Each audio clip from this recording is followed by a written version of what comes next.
Dear Dhaka,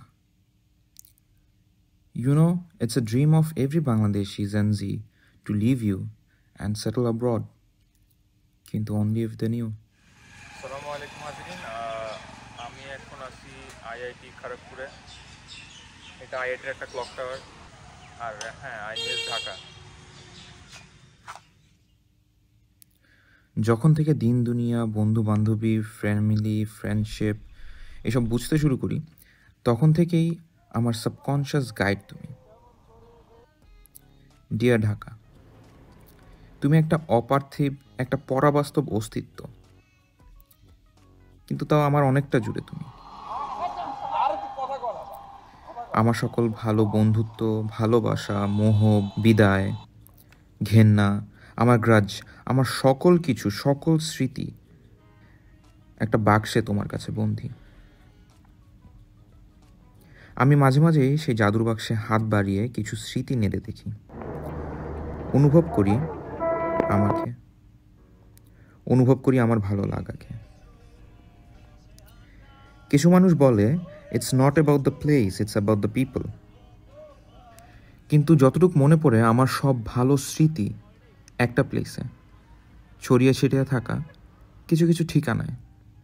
মাঝে মাঝে আমি ভাবি, এই মেমোরি বা প্রেশাস স্মৃতিগুলো সময় কাটার সাথে সাথে হলো, নাকি সময়টাকে উপভোগ করার কারণে হলো।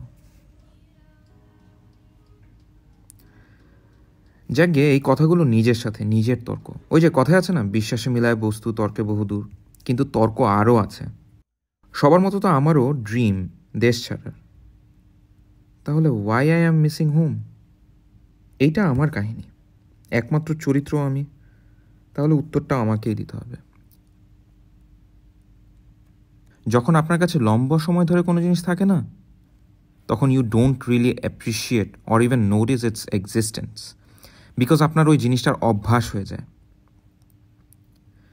সবারই একটা সময় আসে যখন ধূপ করে সব কিছু নাই হয়ে যায়। Only then you notice its existence when it's not there. আমার জন্য এটা ফ্যামিলি, ফ্রেন্ডশিপ অ্যান্ড ইউ। বেশি মিস করতেছি, তাই এখন ঢাকা যাব।